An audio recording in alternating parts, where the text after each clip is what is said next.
స్తోత్రములు. ప్రభు పేరిట మీ అందరికీ కూడా శుభాభివందనాలు తెలియజేస్తున్నానండి. ఆత్మీయాభివృద్ధి కొరకు ఏర్పాటు చేయబడిన ఈ ప్రత్యేకమైన 12 రోజుల ప్రార్థన కూటములకు మిమ్మల్ని ప్రేమతో ఆహ్వానిస్తున్నా. నిన్నటి దినాన్ని దేవుడు జయకరంగా జరిగించాడు.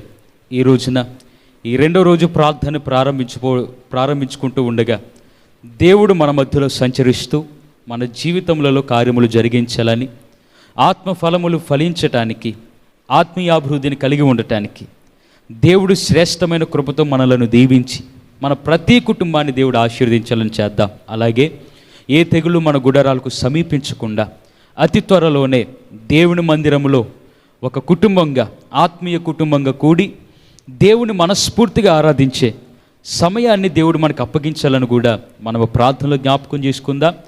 మన సంఘ విశ్వాసుల నిమిత్తమై, మన సంఘ కాపరి యొక్క కుటుంబాల నిమిత్తమై మనము ప్రార్థనలో జ్ఞాపకం చేసుకుందాం.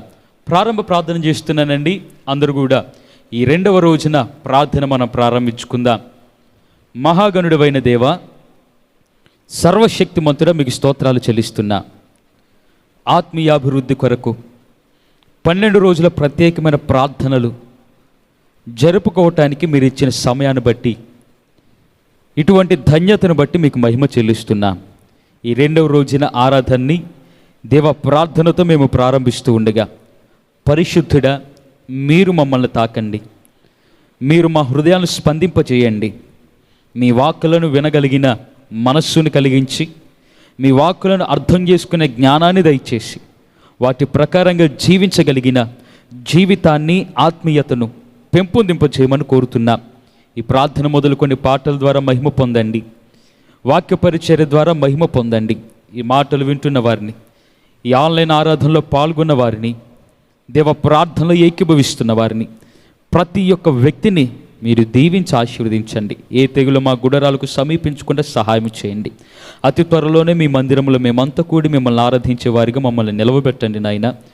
దేవా, మా సంఘ కాపరి దేవా సాల్మన్ రాజు అయ్య గారి దేవనైనా మా నాన్నగారిని, దేవ అలాగే అమ్మగారిని, మా కుటుంబీకుల్ని మీరు దీవించి ఆశీర్వదించి ఈ ప్రార్థన ద్వారా మీరే మహిమ పొంది జయకరంగా జరిగించి సమస్తాన్ని మీరు స్వాధీనపరుచుకోమని కోరుతూ, దేవ రక్షణ భాగ్యం లేని వారికి రక్షణ భాగ్యాన్ని కలిగించి శ్రేష్టమైన ఆత్మీయతలోనికి, దేవ లోతైన అనుభవంలోనికి నడవగలిగిన సామర్థ్యాన్ని మీరు కల్పించమని యేసు నామములో అడిగి వేడుకొనుచు ప్రార్థించి పొందుకొని ఉన్నాము మా ప్రియ పరలోకమందున్న తండ్రి, ఆమేన్. ప్రార్థించినందుకు ప్రత్యేకమైన వందనాలండి.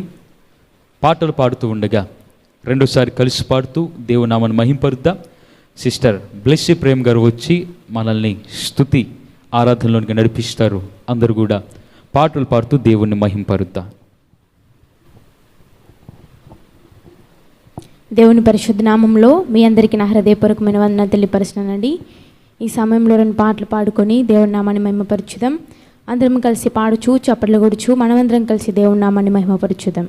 ఆరంభించద యేసు నీతో ప్రతిదినం అనే పాటలు పాడుకొని దేవుని నామాన్ని మహిమపరచుదాం. ఆరంభించద యేసు నీతో ప్రతిదినం,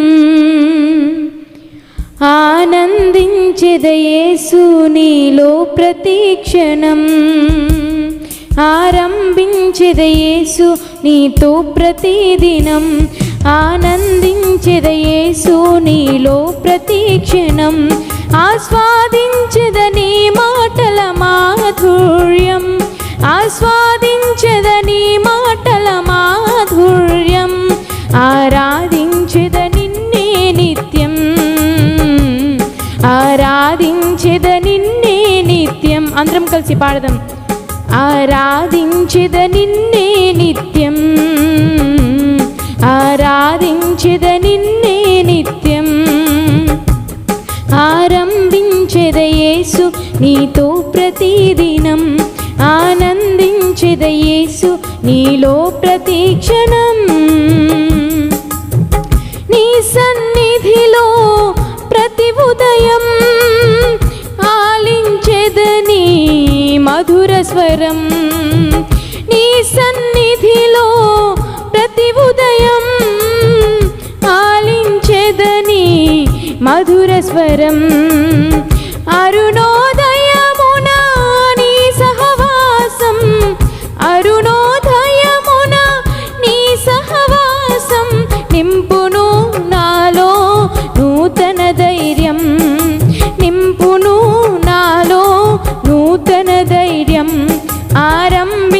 యేసు నీతో ప్రతిదినం, ఆనందించెద యేసు నీలో ప్రతి క్షణం. నీ చిత్తముకై ప్రతి విషయం అర్పించెదని కృప కోసం. నీ చిత్తముకై ప్రతి విషయం అర్పించెదని కృప కోసం. వేకువ జామున నీ ముఖ దర్శనం, వేకువ జామున నీ ముఖ దర్శనం పెంచును నాలో ఆత్మవిశ్వాసం, పెంచును మాలో ఆత్మవిశ్వాసం. ఆరంభించెద యేసు నీతో ప్రతిదినం, ఆనందించెద యేసు నీలో ప్రతి క్షణం. కలిసి పాడదాం. నా పెదవులతో ప్రతి నిమిషం స్తుతించెదని గణనామం. నా పెదవులతో ప్రతి నిమిషం స్తుతించెదని గణనామం. దిన ప్రారంభమున నీ ప్రియ ధ్యానం, దిన ప్రారంభమున నీ ప్రియ ధ్యానం కాల్చును నాలో అహము సర్వం, కాల్చును మాలో అహము సర్వం. ఆరంభించెద యేసు నీతో ప్రతిదినం, ఆనందించెద యేసు నీలో ప్రతి క్షణం. ఆస్వాదించెద నీ మాటల మాధుర్యం, ఆస్వాదించెద నీ మాటల మాధుర్యం. ఆరాధించెద నిన్నే నిత్యం మా యేసయ్యా, ఆరాధించెద నిన్నే నిత్యం, ఆరాధించెద నిన్నే నిత్యం, ఆరాధించెద నిన్నే నిత్యం. ఆరంభించెద యేసు నీతో ప్రతిదినం, ఆనందించెద యేసు నీలో ప్రతి క్షణం. హల్లెలూయా. దేవునికి స్తోత్రం. మరి ఒక పాట పాడుకొని దేవుని నామాన్ని మహిమపరచుదామండి. మీలో ఎవరు మౌనంగా ఉండకుండా మాతో కలిసి పాడుచు, చప్పట్లు కొడుచు, రెండోసారి కలిసి పాడుచు దేవుని నామాన్ని మహిమపరచుదాం. ప్రియుని సన్నిధానంలో ఆనందమానందమే, మాటల్లో చెప్పలేనిది ప్రియుని సహవాసమే. ప్రియుని సన్నిధానంలో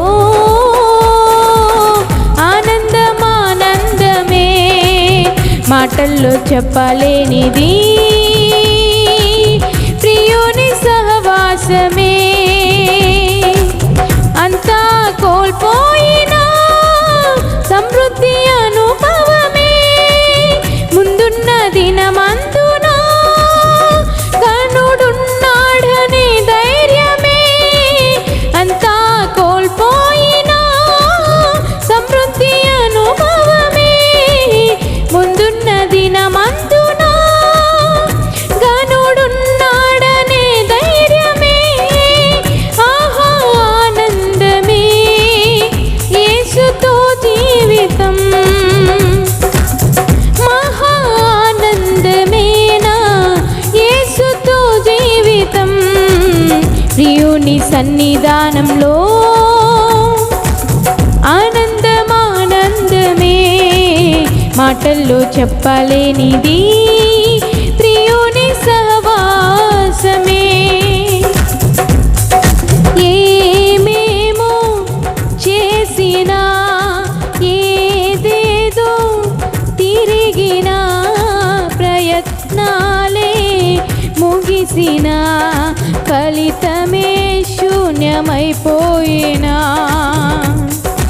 ఏమేమో చేసినా, ఏదేదో తిరిగినా, ప్రయత్నాలే ముగిసినా, ఫలితమే శూన్యమైపోయినా. మాట సెలవిచ్చెను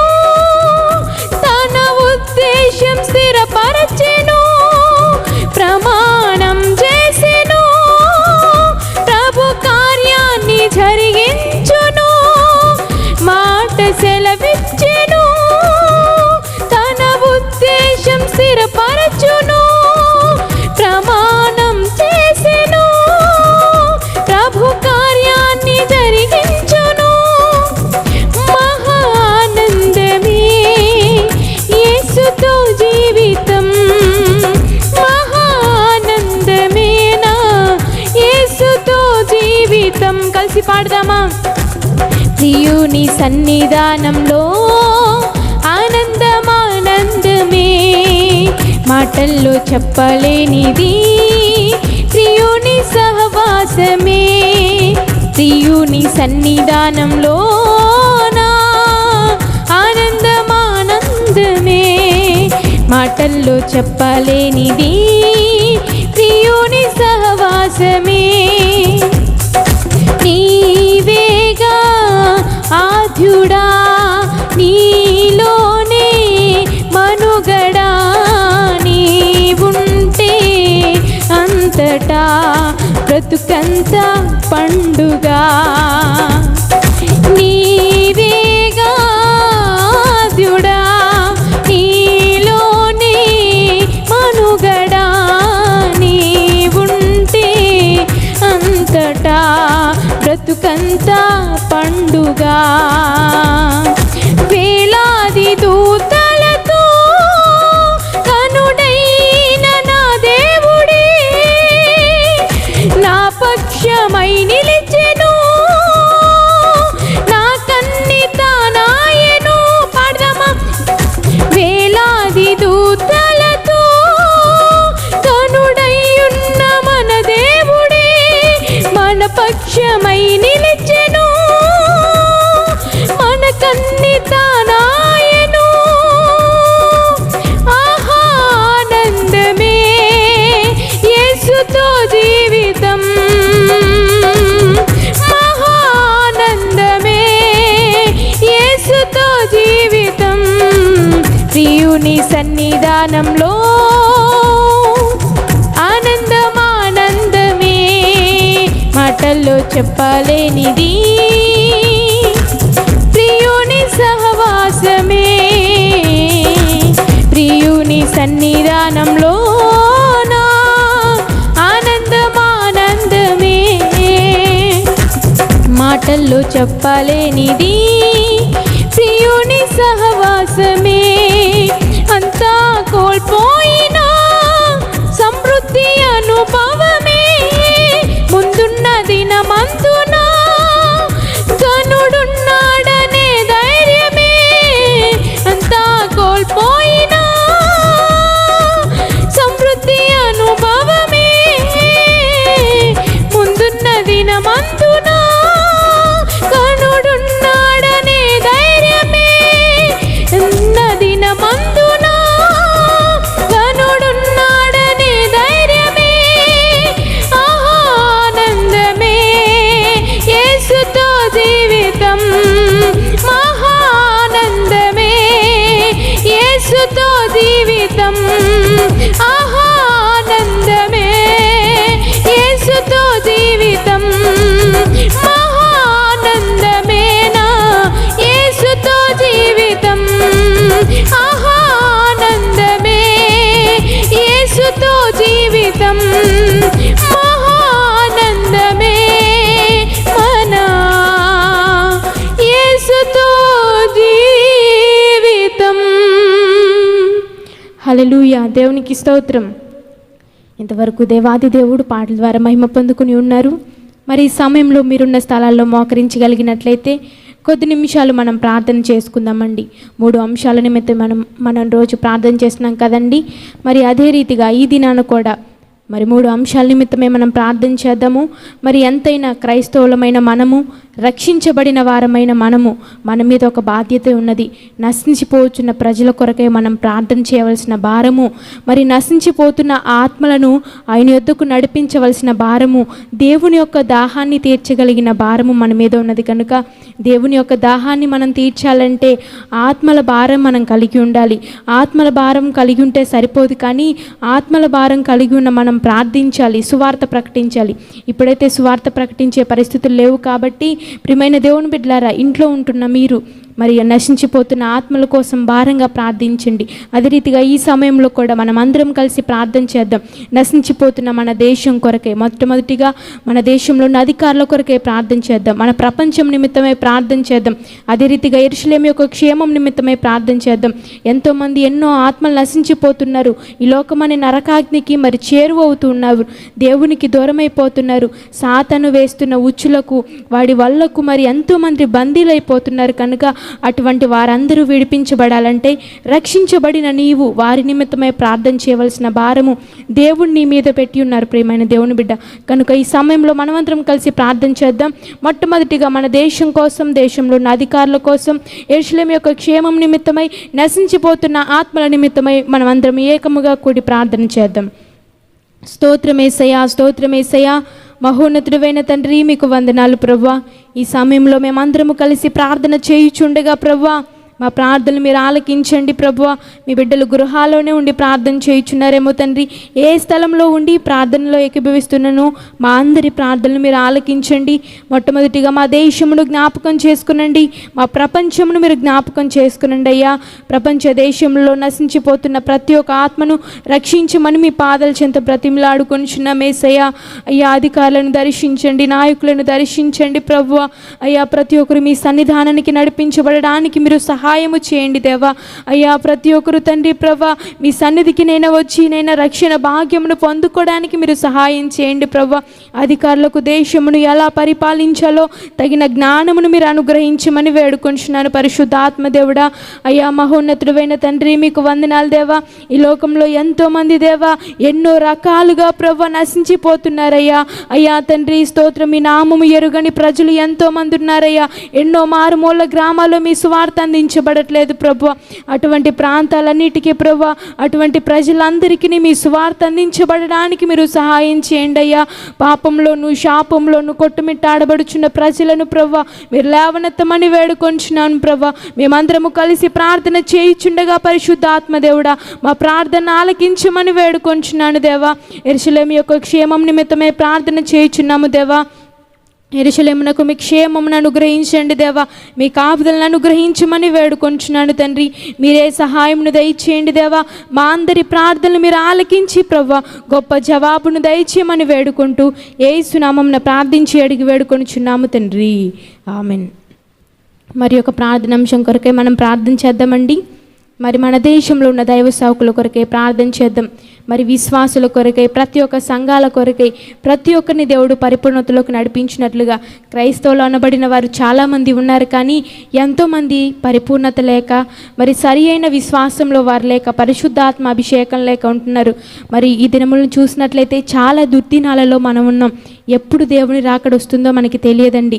కనుక ఇటువంటి ఈ దినాలలో క్రైస్తవులమైన మనము పరిపూర్ణతలోకి రావాలండి. దేవుని రాకడ కొరకై మనం సిద్ధపరచుకోవాలి. కనుక ప్రతి ఒక్క విశ్వాసి పరిపూర్ణతలోకి నడిపించబడినట్లుగా, మరి దేవుడు అటు కృపను ప్రతి ఒక్కరికి అనుగ్రహించినట్లుగా, మరి ఇంకా అనేకులు రక్షించబడి అనేకులు తన సన్మార్గంలో దేవుడు నడిపించుటకు సహాయం దయచేయనట్లుగా మనమందరం ఈ సమయంలో కలిసి ప్రార్థన చేద్దాం. స్తోత్రమేసయ్యా, స్తోత్రమేసయ్యా, మీకు వందనాలయ్యా. మరి ఒక అంశం నిమిత్తమై మేము ప్రార్థన చేయుచున్నాం తండ్రి. యేసయ్యానైనా మా దేశంలో ఎంతోమంది క్రైస్తవులు ఉన్నారనైనా, కానీ పరిపూర్ణత లేని నైనా క్రైస్తవులు ఎంతోమంది ఉన్నారయ్యా. వారందరినీ మీరు దర్శించమని వేడుకుంటున్నాను దేవా. యేసయ్యా స్తోత్రం, ప్రతి ఒక్కరిని మీరు పరిపూర్ణతలోకి నడిపించండి. ప్రతి ఒక్క విశ్వాసి దేవా మీరు రాకడ కొరకై సిద్ధపరచబడడానికి మీరు సహాయం చేయండి దేవా. మీకు వందనాలయ్యా. అదే రీతిగా ప్రవ్వా మా దేశంలో ఉన్న ప్రతి ఒక్క దైవ సేవకులు మీరు జ్ఞాపకం చేసుకునండి. ప్రతి ఒక్కరి దైవ సేవకుల కుటుంబాలకు మీ క్షేమమును, మీ కాపుదలను అనుగ్రహించమని వేడుకొంచున్నాను దేవా.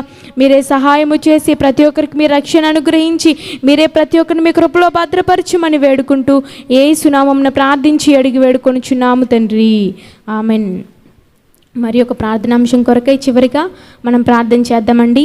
దేవుడు మనకు అనుగ్రహించిన ఈ పరిచర్యలను దేవుడు ఆశీర్వదించినట్లుగా మరి మనకిచ్చిన సంఘాలను దేవుడు ఆశీర్వదించినట్లుగా ఈ యూట్యూబ్ పరిచర్యను దేవుడు ఆశీర్వదించి ఈ ఛానల్ అనేకులకు పరిచయం అయ్యి అనేకులు ఈ ఛానల్ ద్వారా ఆదరించబడి ఆత్మీయతలో ఎదుగులాగున అటు కృప దేవుడు అనుగ్రహించినట్లుగా అదే రీతిగా మన సంఘంలో ఉన్న ప్రతి ఒక్క విశ్వాసిని దేవుడు జ్ఞాపకం చేసుకునేలాగున మరి ఎవరైతే బలహీనతల చేత వ్యాధి చేత రోగాల చేత అప్పుల సమస్యల చేత మరి కుటుంబ సమస్యల చేత ఎవరైతే బాధపడుచున్నారో వారందరికీ దేవుడు విడుదలను అనుగ్రహించినట్లుగా ప్రతి ఒక్కరి కుటుంబాల్లో శాంతిని సమాధానాన్ని దేవుడు అనుగ్రహించి ఏ బిడ్డలైతే కృంగుదలలో ఉన్నారో వారందరి కృంగుదల నుంచి దేవుడు విడిపించి ప్రతి ఒక్కరికి మంచి ఆరోగ్యాన్ని ఇచ్చి ప్రతి ఒక్కరు చేయించిన చేతి పనులలో దేవుడు తోడై ఉండి వారిని దేవుడు తన కృపతో నింపి నడిపించినట్లుగా మన సంఘంలో ఉన్న ప్రతి ఒక్క బిడ్డ కొరకై అదే రీతిగా దేవుడు మనకు అనుగ్రహించిన దైవ సేవకుల కుటుంబ క్షేమం నిమిత్తమే మనం ప్రార్థన చేయాలండి. దేవుడు మనకు అనుగ్రహించిన 3 దైవ సేవకులను దేవుడు దీవించినట్లుగా వారు చేయించిన ప్రయాణాలలో దేవుడు తోడైండినట్లుగా ఏ తెగులు అంటకుండా దేవుని వారిని కాపాడినట్లుగా అదే రీతిగా మన సంఘ బిడ్డలందరినీ దేవుడు కాపాడునట్లుగా ఎవ్వరికి ఎటువంటి తెగులు అంటకుండా ప్రతి ఒక్క బిడ్డని దేవుడు కాపాడునట్లుగా మరి ఎవరైతే ఈ తెగులు అంటి కరోనా వైరస్ చేత బాధపడుచున్నారో వారందరినీ నిశ్చయంగా దేవుడు స్వస్థపరిచినట్లుగా మనమందరం కలిసి ఈ సమయంలో ప్రార్థన చేద్దాం. మీరందరూ నిర్లక్ష్యంగా ఉండొద్దండి. బలంగా మరి మీరెంత శక్తితో అయితే ప్రార్థన చేయగలుగుతారో అదే రీతిగా మీరు ప్రార్థన చేయండి. మరి నిలువు మోకాల మీద ఉండి మీరు ప్రార్థన చేస్తారో మీరు ఏ రీతిగా ఉండి ప్రార్థన చేస్తారో కానీ మీ ప్రార్థన దేవునికి చాలా ప్రాముఖ్యమైందండి. కనుక ఈ సమయంలో మనమందరం కలిసి ప్రార్థన చేద్దాం. స్తోత్రమేసయ్యా, స్తోత్రమేసయ్యా, మీకు వందనాలయ్యా. మరొకసారి మీ పాదముల చెంతకు వస్తున్నాం ప్రభువా. అయ్యా ఈ సమయంలో దేవా మీరు మాకు అనుగ్రహించిన సంఘాలను మీరు జ్ఞాపకం చేసుకునండి. మాకు అనుగ్రహించిన పరిచర్యలను మీరు జ్ఞాపకం చేసుకునండి. మీరు ఆశీర్వదించండి దేవా. అయ్యా తండ్రి ప్రభా ఈ కుటుంబ క్షేమాభివృద్ధి నేను ఆత్మీయ క్షేమాభివృద్ధి కూడికల్లో ప్రభా మేమందరము కలిసి ప్రార్థన చేయుచుండగా దేవా మా ప్రార్థనలు ఆలకించండి. మా సంఘంలో ఉన్న ప్రతి ఒక్క విశ్వాసిని మీరు జ్ఞాపకం చేసుకునండి యేసయ్యా. ఎవరు ఏ బలహీనతలతో ఉన్నారో మీకు తెలుసయ్యా. ఎవరు ఏనైనా తండ్రి ప్రభా అయ్యా కృంగుదల్లో ఉన్నారో మీకు తెలుసయ్యా. ప్రతి ఒక్క బిడ్డను మీరు చూస్తున్న దేవుడవయ్యా. నిశ్చయముగా వారి జీవితాల్లో మీ ఘనమైన కార్యాలు జరిగించండి యేసయ్యా. వారు చేయుచున్న చేతి పనులను మీరు ఆశీర్వదించండి దేవా. వారు చేయుచున్న ప్రయాణాలలో మీరు తోడయ్యునండి ప్రభా. మీ కృపను మీ క్షేమమును మీ కాపుదలను ప్రతి ఒక్కరికి ఉంచమని వేడుకుంటున్నాను దేవా. ఎంతమంది బిడ్డలైతే కరోనా వ్యాధి చేత బాధపడుచు ఉన్నారో నా ప్రభువా ప్రతి ఒక్క బిడ్డను మీరు స్వస్థపరచండి దేవా.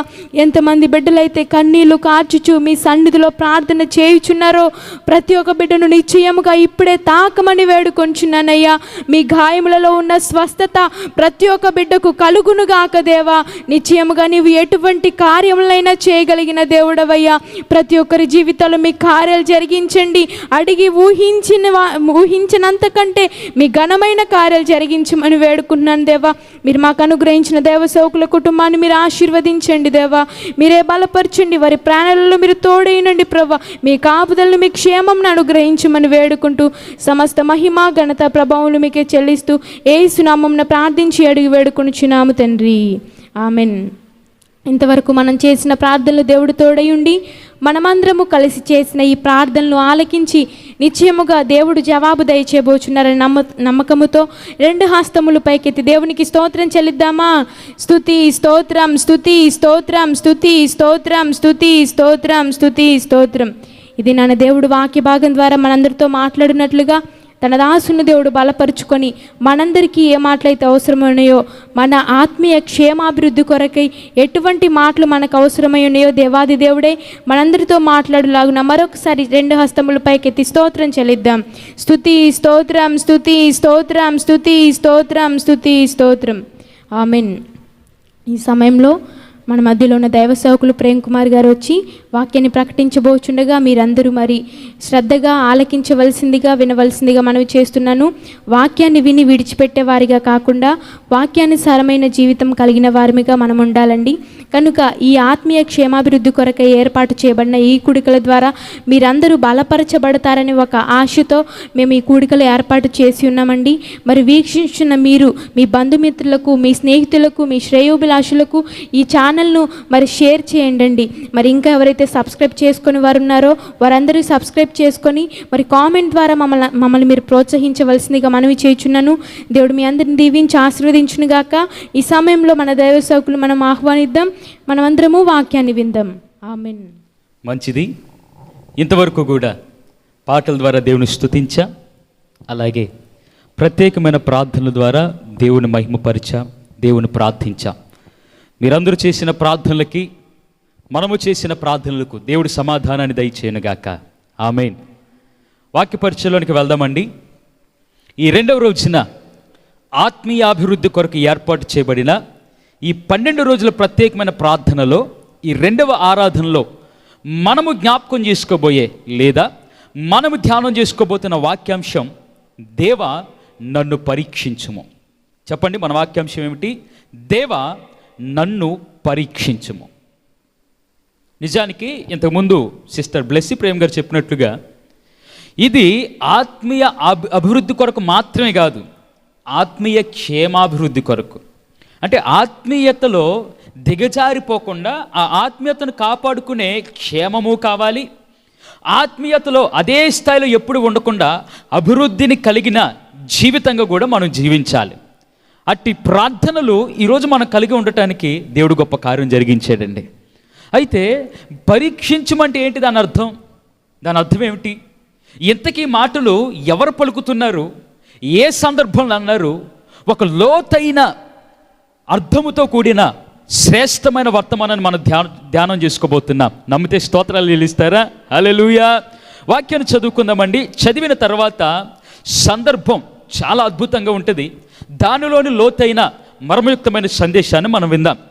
కీర్తనల గ్రంథము 26వ కీర్తన 464వ పేజీ, పాత నిబంధన. మీ దగ్గర బైబిల్ గ్రంథాలు ఉంటే తప్పకుండా తెరిచి చూడండి, నాతో పాటు కలిసి చదవండి. కీర్తనలు 26వ కీర్తన అండి. మొదటి 2 వచనాలు నేను చదువుతున్నాను. దావీదు కీర్తన పైన చిన్నగా పేరు ఉంది కదా, ఆ దావీదు కీర్తన పక్కన మీ దగ్గర పెన్ను ఉంటే 23 అని నెంబర్ వేసుకోండి. ఎందుకంటే 150 కీర్తనల్లో 73 కీర్తనలు దావీదు గారి పేరు మీద ఉన్నాయి. అలాగా మొట్టమొదటి కీర్తన నుండి దాదాపుగా 3వ కీర్తనలో దావీదు గారి పేరు ప్రారంభమవుతుంది. సో మొదటి నెంబర్ అక్కడ వేస్తే, అలాగ దావీదు పేరు దగ్గర ఉన్న నెంబర్లన్నీ వరుసగా 1, 2, 3, 4 అలా వేసుకుంటూ వస్తే ఈ 26వ కీర్తన మీద ఉన్న దావీదు కీర్తన 23వ కీర్తన అనమాట. దావీదు గారి పేరు మీద ఉన్న 23వ కీర్తన. ఏమని అంటున్నాడు, ఏమని రాస్తున్నాడు? మొదటి 2 వచనాలు. యెహోవా, నేను యథార్థవంతుడనై ప్రవర్తించుచున్నాను, నాకు తీర్పు తీర్చుము, ఏమీ సందేహపడకుండా యెహోవా యందు నేను నమ్మిక ఉంచి ఉన్నాను. యెహోవా, నన్ను పరిశీలించుము, నన్ను పరీక్షించుము, నా అంతరింద్రియములను నా హృదయమును పరిశోధించుము. ఈ వాక్యం ద్వారా దేవుడు మనతో మాట్లాడును గాక. ఆమేన్. ప్రియమైన సంఘమా, పరీక్ష అన్నది నెక్స్ట్ లెవెల్కి వెళ్ళటానికి ఒక సాధనం వంటిది అన్నమాట. ఇప్పుడు మొదటి తరగతి చదివినవాడు 2వ తరగతికి వెళ్ళటానికి అర్హుడా కాదా? మొదటి తరగతిలో నేర్చుకున్న విద్య ఇతను సంపూర్తిగా నేర్చుకున్నాడా లేదా? 2వ తరగతిలో బోధించబోయే పాఠాలు నేర్చుకునేటంత సమర్థత ఇతనిలో ఉందా లేదా? అసలు అర్హుడా కాదా అని తెలుసుకోవాలంటే పరీక్ష పెట్టాల్సిందే. పరీక్ష అన్నది తర్వాతి తరగతికి చేర్చేదన్నమాట. పరీక్ష చాలా గొప్పది. అయితే ఇంతకీ దావీదు ఏ సందర్భంలో ఈ మాట పలుకుతున్నాడండి? ఏ సందర్భంలోనంటే, దావీదు పరిపాలిస్తున్న తన దేశం మొత్తంలో భయంకరమైన తెగులు వచ్చింది. దేవుని తీర్పో తెలియదు, దేవుడు కలిగించిన ఉపద్రవమో తెలియదు, మనుషుడు చేసిన తప్పిదమో తెలియదు, లేకపోతే దేవుడే కావాలని ఆ తెగులు రప్పిస్తున్నాడో తెలియట్లా అక్కడ ఉన్న ప్రజలకి. ఏదేమైతేనే భయంకరమైన తెగులు వచ్చింది. ప్రజలు పరిశుద్ధుడని లేదు, పాపి అని లేదు, ఏ తేడా లేకుండా, భేదము లేకుండా, చిన్న లేదు పెద్ద లేదు, ఆడవారు లేరు మగవారు లేరు, ఏమంటే వృద్ధాప్యం లేదు, యవనస్తులం లేరు, ప్రతి ఒక్క వ్యక్తి కూడా 100 మంది శవాలైపోతున్నారు. కళ్ళ ముందు మాట్లాడుతూనే ఉంటున్నారు, రోడ్డు మీద పడిపోతున్నారు. ఇప్పుడే వస్తానని చాలా యాక్టివ్గా ఉన్నారు, ఏదో షాప్కి బయలుదేరదని వెళ్తున్నారు, ఎంతసేపుకి చూస్తున్నా తిరిగి రావట్లేదు. ఏంటిరా అంటే చచ్చిపోయాడు రోడ్డు మీద. ఎందుకు, ఏమైంది? ఏదైనా వచ్చి గుద్దేసిందా? ఏదైనా ప్రమాదమైందా? ఎవరైనా వచ్చి కత్తితో పొడి చేశారా? ఎందుకు చచ్చిపోయాడు? ఏమన్నమ్మా, నడుస్తానే ఉన్నాడు, చక్కగా ఉన్నాడు, చనిపోయాడు. ఎందుకు జరుగుతుందో అర్థం కావట్లేదు వాళ్ళందరికీ. ఆ సందర్భంలో రాశాడు ఈ పాట. ఎంత గొప్ప భయంకరమైన తెగులు అక్కడ సంభవిస్తుంటే దావీదు మాత్రం ఏమండి, అమ్మయ్య బతుకు జీవుడా, అందరిలో చచ్చిపోయిన వారి లిస్టులో లేకుండా నేను బ్రతుకున్నా, దేవుని కృప అని దేవుణ్ణి ఏమండి ఒక మాట చెప్పి తప్పించుకుంటారు చాలామంది. కానీ ఇతను ఏం చేస్తున్నారో తెలుసా, ఆ తెగుల్లో ఎందుకు చచ్చిపోతున్నారో తెలియట్లా. ఇతని పరిధిలో లేదు, అంతా కూడా ఇతని స్వాధీనంలో లేదు. ఆపుదామని ఇతని వల్ల కాదు. శత్రువులు అయితే యుద్ధం చేసి కొద్ది గొప్ప నష్టం కలగకుండా చూడొచ్చు. అటువంటిది కంటికి కనబడిన తెగులతో ఏమని యుద్ధం చేస్తాడు రాజైనా? వెళ్ళిపోయి ధైర్యంగా దేవుడికి ఎదురు వెళ్ళిపోయి దేవుడితో మొరపెడుతున్నాడు, దేవా నన్ను పరీక్షించుము, నన్ను పరీక్షించము. ఏ క్రైస్తవుడు కూడా ఏ పరీక్షకైతే దేవుడి దగ్గర పాల్గొనటానికి ఇష్టపడడో ఆ పరీక్షను ఇతను కోరుకుంటున్నాడండి. నన్ను పరీక్షించు అని అంటున్నాడు. చాలామంది అనుకుంటారు దావీదు వృద్ధాప్యంలో రాశాడేమి పాట అనుకుంటారు. దావీదు పరిపాలిస్తున్న ఆఖరి దినాలలో తెగులు వచ్చినప్పుడు ఈ పాట రాశాడు అని అనుకుంటారు. ఏది ఏమైనా ఆ తెగులు సంభవించడానికి కారణం ఏమిటంటే, యోవాబు దగ్గరికి వెళ్ళిపోయి, అంటే యోవాబు ఇతని కింద ఒక సైన్యాధిపతి కింద లెక్క. ఇతను దావీదు గారు అంటున్నారు, యోవాబు నీవు జనసంఖ్యను లెక్కించు, మన వాళ్ళు ఎంత ఉన్నారో లెక్కించవయ్యా అని అన్నాడు. యోవాబుకు భయం వేసింది. అయ్యా, మోషే ధర్మశాస్త్రం ఏమని చెప్తుంది? విమోచన క్రయధనాన్ని చెల్లించడానికి తప్ప జనసంఖ్యను మనం చేయకూడదు, జనులను మనం లెక్కించకూడదు. అది మోషే ధర్మశాస్త్రానికి విరుద్ధం రాజా, వద్దు. దావీదు అంటున్నాడు, ఏయ్ రాజు నువ్వా నేనా? ఎవరి మాట వినాలి? ఎవరి కింద బ్రతకాలి? నువ్వేంటి నాకు చెప్పేది? నేను చెప్తున్నాగా, నువ్వు లెక్కించు. రాజా మరొక్కసారి ఆలోచించకూడదు. యోవాబు మాట వినకపోతే జాగ్రత్త, బ్రతికుండటానికి నీలో ప్రాణం ఉండదు, జాగ్రత్త, లెక్కే. బహుశా అనుంటాడు. యోవాబు గారు భయపడి చేసేది ఏమీ లేక అతను జనసంఖ్యను లెక్కించాడు. వెంటనే దేవుని ఉగ్రత వచ్చేసింది. దావీదు ఏంటి నువ్వు చేసిన పని? నువ్వు చేసిన పని భయంకరమైనది. నీకు 3 ఆప్షన్లు ఇస్తున్నా, ఏది కావాలో తెలుసుకో. దావీదు తనను తాను అప్పగించేసుకున్నాడు. అయ్యా ఇది నా పొరపాటే, నన్ను క్షమించండి, ఇది నా పొరపాటే, నన్ను అప్పగించేసుకుంటున్నా, నన్ను మీ చేతులకు అప్పగించుంటున్నా, మీ ఇష్టం మీరేం చేస్తారో చేయండి. భయంకరమైన తెగులు వచ్చేసిందండి. ఎందుకు చనిపోతానో తెలియట్లా. ఆ సందర్భంలో రాసిన పాట ఈ 26వ కీర్తన. ఇది ఒక సందర్భం. మరికొంతమంది నమ్మే మరొక సందర్భం ఏమిటంటే, అది కూడా చెప్తున్నానండి. బహుశా రెండిట్లో ఖచ్చితంగా ఏదో ఒక సందర్భం అన్నది మనం గ్రహించాలి. ఇక రెండో సందర్భం ఏదే ఉండొచ్చు అని అంటే, మనము ఆ సందర్భంలో లేవు కాబట్టి పండితులు రాసిన ఈ వొకాబులరీ ఏమంటే ఈ పదజాలాన్ని బట్టి, సందర్భాన్ని బట్టి ఎంక్వైరీ చేసిన వాళ్ళు వారి యొక్క అభిప్రాయానికి వచ్చారు. అందులో ఈ రెండవ అభిప్రాయం నేను చెప్తున్నా. అదేమిటంటే, సౌలు గిబియోనీయులను చంపేశాడు అనమాట. ఎందుకు చంపేశాడంటే, వాస్తవానికి గిబియోనీయులను చంపకూడదు. ఎందుకంటే ఇశ్రాయేలీలకి గిబియోనీయులకి యెహోషువ కాలంలో సంధి జరిగింది, ఒక ఒడంబడిక అన్నమాట, ఒప్పందం జరిగింది. చంపకూడదు గిబియోనీయుల్ని. కానీ సౌలు చంపేశాడు, గిబియోనీయుల్ని చంపేశాడు అనమాట. వెంటనే దేవుడు మాట్లాడుతున్నాడు, నువ్వు నాకు విరుద్ధంగా చేశా. ఇప్పుడు వస్తున్న ఈ శిక్ష, ఈ భయంకరమైన తెగులు ఎందుకు అని అంటే, నీవు ఇశ్రాయేలు గిబియోనీయులతో ఉన్న సంధిని చెడగొట్టేశావు. నా నామమును చేసిన మాట నువ్వు తప్పావు, నా నామాన్ని అవమానించావు. క్రైస్తవులు ఎవరైనా, నా భక్తులు ఎవరైనా ఒక మాట ఇచ్చారంటే అది తప్పకూడదు. అది నా నామంలో ఇచ్చారు అని అంటే అది నా నామానికి మహిమకరంగా ఉండాలి, కానీ అవమానకరంగా ఉండకూడదు. అనుభవించండి అని అన్నాడు. పాస్టర్ గారు, సౌలు తప్పు చేస్తే ఇశ్రాయేలీలంతా ఏం చేశారండి? పాపం వాళ్ళ మీదకి ఎందుకు శిక్ష వచ్చింది అన్న ఆలోచన మనకు వచ్చింది. కారణం ఏమిటంటే, దేవుడు ఎప్పుడు కూడా ఇశ్రాయేలీల్ని కొంతమంది ప్రజలుగా చూడాల, ఒక జాతిగా చూశాడు, ఒక జాతిగా చేశాడు. అందుకే యెహెజ్కేలు గ్రంథం 38వ అధ్యాయం మీరు గమనించినా, మీరు 2 రాజ్యములుగా కాకుండా ఒక రాజ్యముగాను, 2 దేశాలుగా కాకుండా ఒక దేశముగాను, 2 జనములుగా కాకుండా ఒక జనముగాను. అంటే దేవుడు దృష్టిలో ఇశ్రాయేలీయులు ప్రజలు కాదు, ఒక జాతి. సంతోషం అనుభవించినా జాతి అనుభవించాలి, నష్టం అనుభవించినా జాతి అనుభవించాలి. అలాగే మంచిని అనుభవించిన క్రైస్తవులు అనుభవించాలి. క్రైస్తవులు చేసిన తప్పుకి కూడా క్రైస్తవులే శిక్ష అనుభవిస్తారు. ఇటువంటి సందర్భాలు కూడా జరుగుతాయి అన్నమాట. సో అందుకే దేవుడు ఒక జాతి మీదకి శిక్షను రప్పించాడు. అటువంటి భయంకరమైన పరిస్థితులలో దావీదు పలికిన మాటలు ఈ 26వ కీర్తన. ఈ 26వ కీర్తన దావీదు యొక్క ఆత్మీయ స్థితిని తెలియజేస్తుంది. మరలా రిపీట్ చేస్తున్నా, ఈ 26వ కీర్తన దావీదు యొక్క ఆత్మీయ స్థితిని తెలియజేస్తుంది. ప్రియమైన సంఘమా, మన ఆత్మీయ స్థితి ఏం తెలియజేస్తుంది? ఇటువంటి తెగులు కలిగిన ఈ పరిస్థితుల్లో కరోనా వైరస్ విజృంభిస్తున్నప్పుడు, తెలియని అంతు చిక్కని వ్యాధులు ప్రబలిపోతున్నప్పుడు, బ్లాక్ ఫంగస్ అంట, వైట్ ఫంగస్ అంట, రకరకాలైన తుఫానులు అంట, పెను తుఫానులు రాబోతున్నాయంట, ఉల్కలేవో భూమి మీద పడబోతున్నాయంట, రాకడు సూచనలు కళ్ళకు కట్టినట్టుగా భయంకరంగా మనకు వినబడుతూ ఉంటే, దేవుని దగ్గర ప్రార్థించేటప్పుడు దేవుడే మనల్ని పరీక్షించవలసిన సమయము వస్తే మన ఆత్మీయ స్థితి ఎలా ఉండబోతుంది? నీ ఆత్మీయ స్థితి ఎలా ఉండబోతుంది? దేవుని రాకడ వచ్చి మన కంఠంలో ఉన్న ఊపిరి పోయి మన ఆత్మ ఆ పరలోకానికి ఎక్కిపోతే, ఆ దేవుడు తీర్పు సింహాసనం దగ్గర కూర్చొని దేవుని ఎదుట మనం నిలబడితే ధైర్యముగా పరీక్షించండి అయ్యా అని నువ్వు అంటావా? తెలియక చేశానయ్యా, నన్ను క్షమించండి, ఆ నరకాగ్నిలో నన్ను పడవేయవద్దు, ఆ అగ్నిలో ఉన్న భారాన్ని, ఆ భయంకరమైన వ్యాధిని నేను తట్టుకోలేను, నన్ను క్షమించండి అయ్యా అని పాదాల మీద పడిపోతావా? పశ్చాత్తాపం ఈ భూమి మీద పడితేనే పరలోకంలో రక్షణ.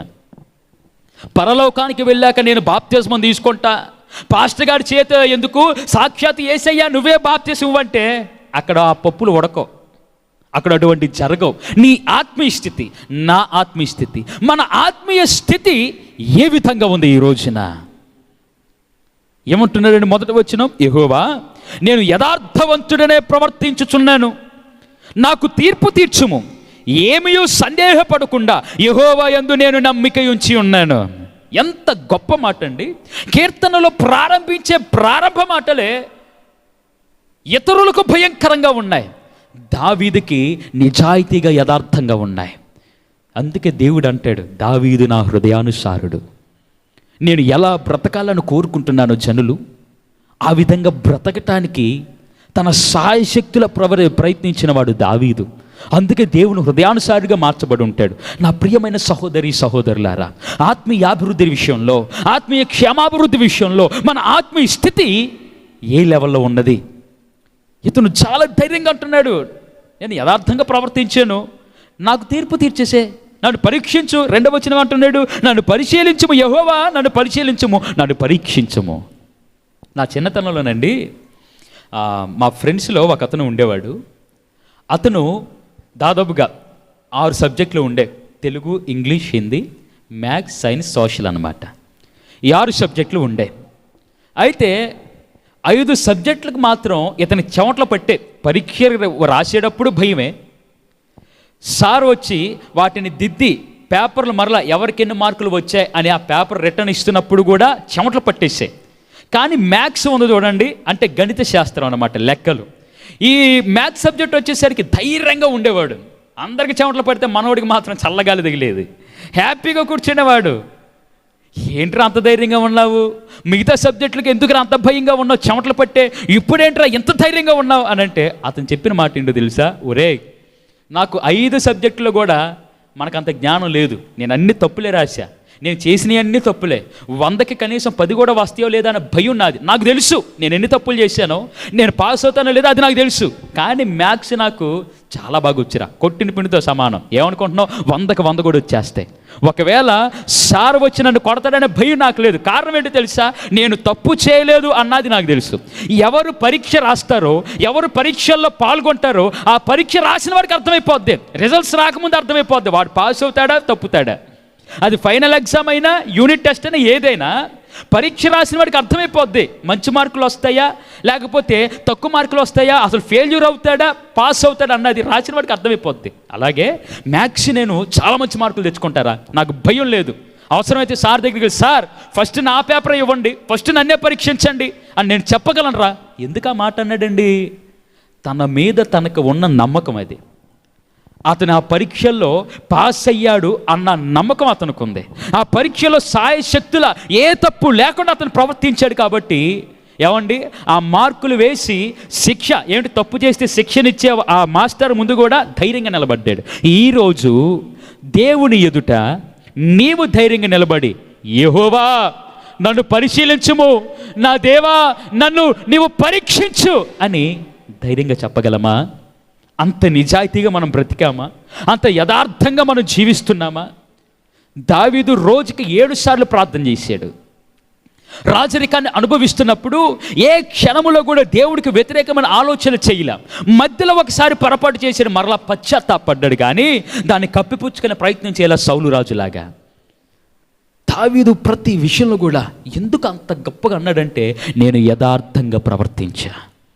యోబు యథార్థవంతుడని దేవుడే సాక్ష్యం ఇచ్చాడండి. నా ఇల్లంతటిలో నమ్మకమైన వాడిని మోషే గురించి సాక్ష్యం ఇచ్చాడండి. నా హృదయానుసారుని దావీదు గురించి సాక్ష్యం ఇచ్చాడండి. ఇదిగో ఇతను నా ప్రియమైన కుమారుడు, ఇతని యందు ఆనందిస్తున్నానని యేసయ్య గురించి సాక్ష్యం ఇచ్చాడండి. ఈరోజు నీ గురించి, నా గురించి దేవుడేమని సాక్ష్యం ఇస్తాడు? ప్రార్థన చేయని వాడనా? ఆత్మీయ అభివృద్ధి కొరకు ప్రార్థనలు పెడుతున్నా ఎటువంటి ఆత్మీయతలో అభివృద్ధి లేనివారనా?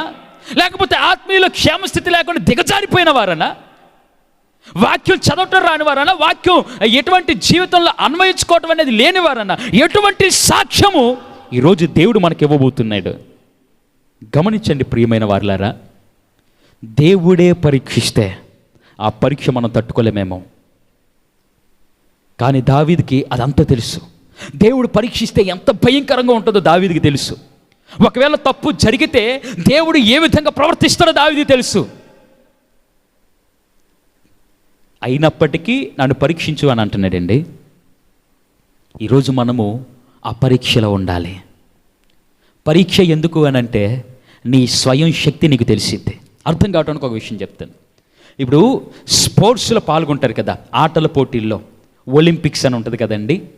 ఈ ఒలింపిక్స్లో పాల్గొనేటప్పుడు పాల్గొనే ప్రతి ఒక్కరికి కూడా మెడికల్ టెస్టులు చేస్తారు.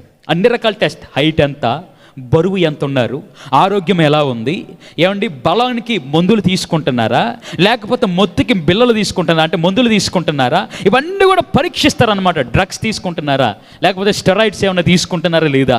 ఈ టెస్ట్లన్నీ పరీక్షల్లో పాస్ అయితేనే వాళ్ళు ఆటల పోటీల్లో పాల్గొవాలన్నమాట. ఎందుకు అనంటే, ఎవరి స్వయం శక్తి మీద వారు పోరాడాలనే ఉద్దేశం వాళ్ళంతా కూడా. ఇప్పుడు నాకు బలం ఎక్కువ రావటానికి, మొత్తం మీద నేను ఇంకా చక్కగా పని చేయగలను అనుకుంటే మందు తాగేసి నేను పాల్గొవచ్చు. అప్పుడు నేను పోరాడినట్టు కాదు, నాలో ఉన్న మందు ద్వారా ఆ పని చేసినట్లుగా అవుతుంది. అందుకే వాళ్ళు ఏం చేస్తారు, వీళ్ళల్లో ఏ డ్రగ్స్ శాతం కూడా ఉండకూడదు, స్టెరాయిడ్స్ ఏమీ కూడా ఉండకూడదు. వీళ్ళ స్వయం శక్తి మీద వీళ్ళే పరిగెత్తాలి. పరుగు పందెమైన ఏ ఆటల పోటీ అయినా వీళ్ళ స్వయం శక్తి మీదే ఆ పరీక్షలో పాల్గొని ఆ పతాకాన్ని గెలుచుకోవాలి. ఈరోజు సేమ్ టు సేమ్ నా దేవుడు కూడా అదే ఆశిస్తున్నాడు. ఎవరో మీద ఆధారపడటం కాదు, నీకు నీవే ఎదిగి, నీకు నీవే ఆ పరీక్షల్లో ఏమంటే జయకరంగా నీవు సాధించి దేవుడిచ్చే జీవ కిరీటాన్ని పొందుకోవటానికి దేవుడు ఆశతో ఎదురు చూస్తున్నాడు.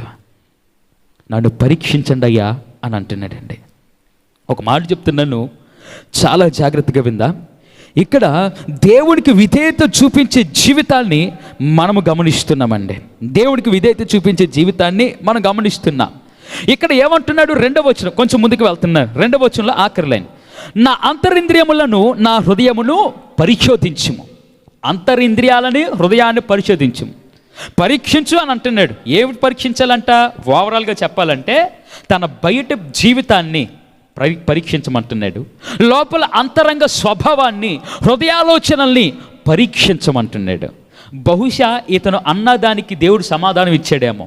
తన హృదయాన్ని పరిశోధించమన్నాడుగా, తన హృదయాన్ని పరిశోధించిన తర్వాతే ఏమండి దేవుడు కూడా ఆ మాట చెప్పేసి ఉంటాడు. ఏమిటి? ఇతను నా హృదయానుసారుడు, ఇతను నా హృదయానుసారుడు. ఈరోజు నీ చెప్పగలవా బిడ్డ, నా అంతరంగాన్ని పరీక్షించని? 99% మంది ఫెయిల్యూర్ అయిపోతారు. ఎందుకో తెలుసా? పైకి హ్యాపీగా ఉంటారు, అంటే పైకి ఎవరికి తెలియదు ఆ నటన, కానీ లోపల మాత్రం కుళ్ళు కుషిద్దాలన్నమాట. లోపల భయంకరమైన చెడు ఆలోచనలు అన్నమాట. అంతరింద్రియములలో ఆలోచనలు ఆత్మీయత నుండి దూరం చేసే ఆలోచనలు. పైకేమో వాక్యం చదవమని ప్రేరేపణ, లోపలేమో వాక్యానికి విరుద్ధంగా ప్రవర్తించమని ఆలోచన. పైకేమో మంచి మాట్లాడమని, లోపలేమో కోపం వస్తే బూతు మాటలు పలకవచ్చని. పైకేమో చక్కగా ప్రార్థన చేయమని, లోపలేమో సినిమా పాటలు పాడమని. అంటే మన లోపల ఒక పోరాటం జరుగుతుందన్నమాట.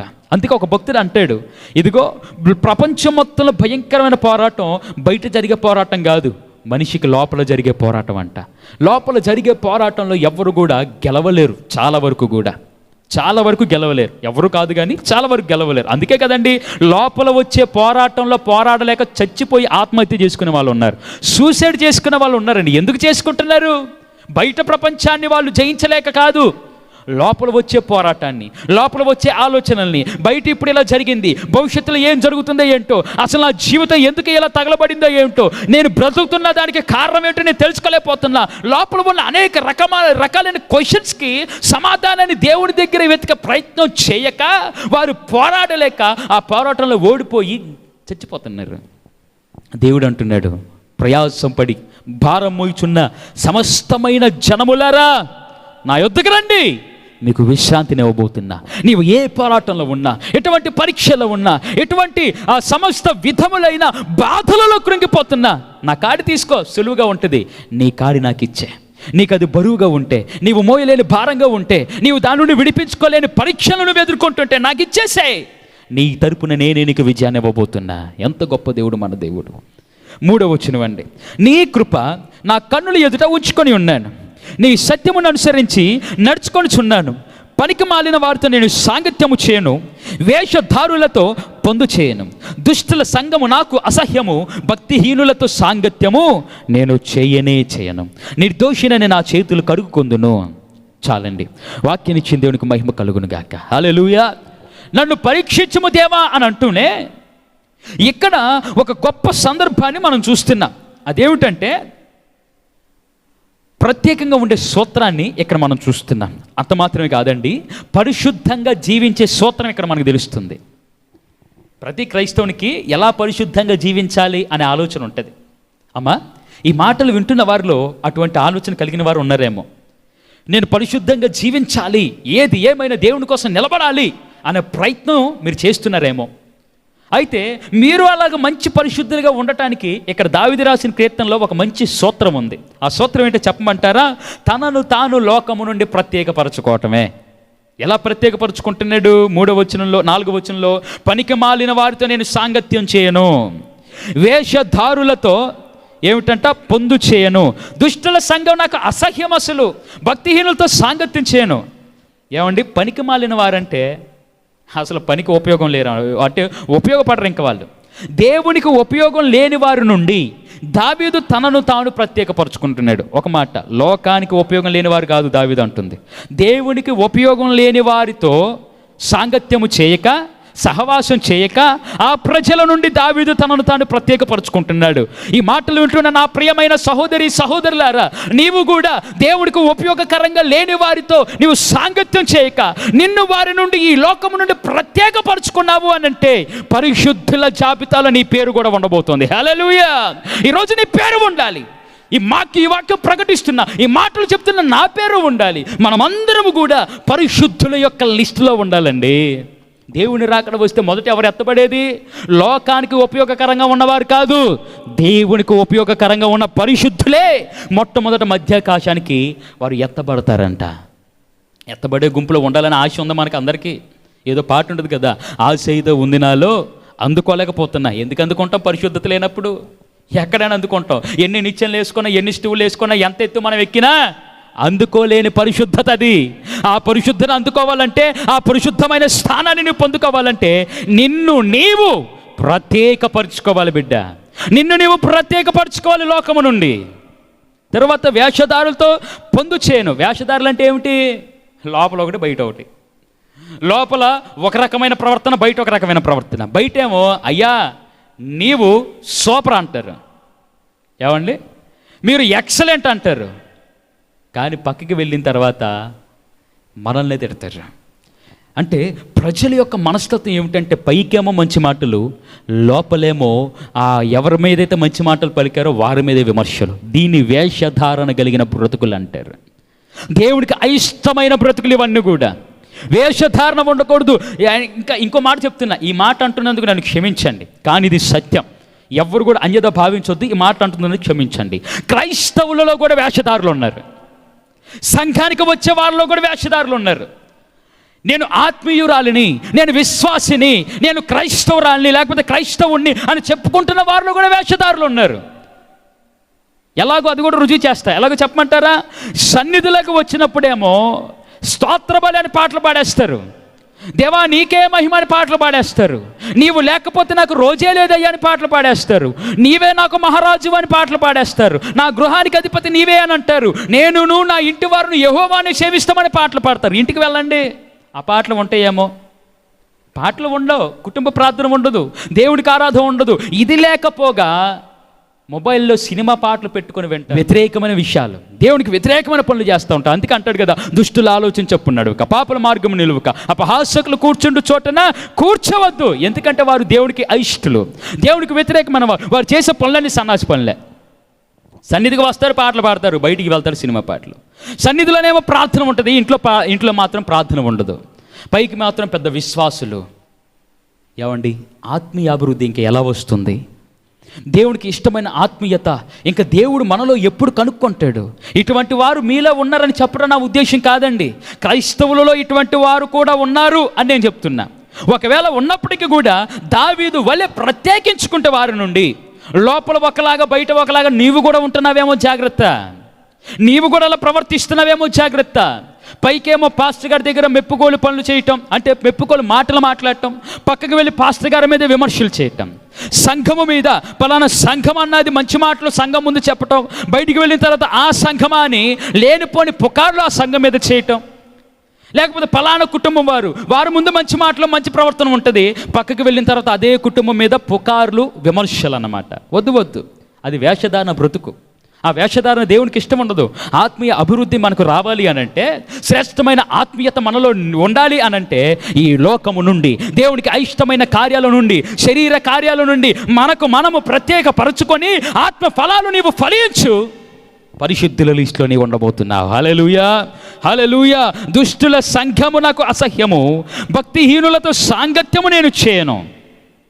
భక్తిహీనులతో సహవాసం మనకెందుకు? ఎందుకు అది కూడా చెప్తాను. లోకంలో ఒక సామెత ఉంది కదా, ఎందుకంటే ఇది చెప్తే మనకు చాలా స్పష్టంగా అర్థమవుతుంది. ఆ సామెత ఏమిటంటే, ఇద్దరు స్నేహితులంట ఒకరితో ఒకరు స్నేహం చేస్తే 6 నెలల తర్వాత వీడు వాడైపోతాడంట, వీడు అంటే వీడి ప్రవర్తన అంతా వాడిలో ఉంటుంది, వాడి ప్రవర్తన అంతా వీడిలోకి వచ్చేసిద్ది. భక్తిహీనులతో సాంగత్యం చేయొద్దని ఎందుకు అంటున్నాడు? భక్తిహీనులు చెప్పే మాటలు భక్తి పరులలో కూడా పనిచేస్తాయి. భక్తిహీనుల యొక్క ప్రవర్తన వారితో సహవాసం చేయటం వలన భక్తి పరులలో కూడా వస్తుంది. అందుకే కదండి బాప్తిస్మం తీసుకొని ఎందుకు తాగుడికి అలవాటు పడుతున్నారు? తాగేవాడితో సహవాసం చేస్తున్నారు కాబట్టి. బాప్తిస్మం తీసుకున్న ఎందుకు సిగరెట్లు తాగుతున్నారు? అటువంటి వాడితో సహవాసం చేస్తున్నారు కాబట్టి. బాప్తిస్మం తీసుకున్న ఏమండి కలిమియందు లేమియందు తోడే ఉంటానని ప్రమాణం చేసిన భార్యని రోడ్డు మీదకి ఈడ్చి ఎందుకు కొడుతున్నాడు? అటువంటి వాడితో సహవాసం చేస్తున్నారు కాబట్టి, అటువంటి వారి మాటలు వింటున్నారు కాబట్టి, భార్యాభర్తల మధ్యలో వేరే వాడి మాటలకి అవకాశం ఇచ్చాడు కాబట్టి ఇతని ఆత్మీయత దిగజారటం మాత్రమే కాదు, భౌతికమైన గౌరవ ప్రతిష్టలు కూడా రోడ్డున పడిపోతున్నాయి. అందుకే భక్తిహీనులతో సాంగత్యం వద్దు, మనకి సహవాసం వద్దు. భక్తి పరులతో చేయి, దేవుని నమ్ముకున్న వారితో చేయి, మంచిగా బ్రతికే వారితో చేయి, మంచి మనసు మంచి ఆత్మీయత కలిగిన వారితో చేయి.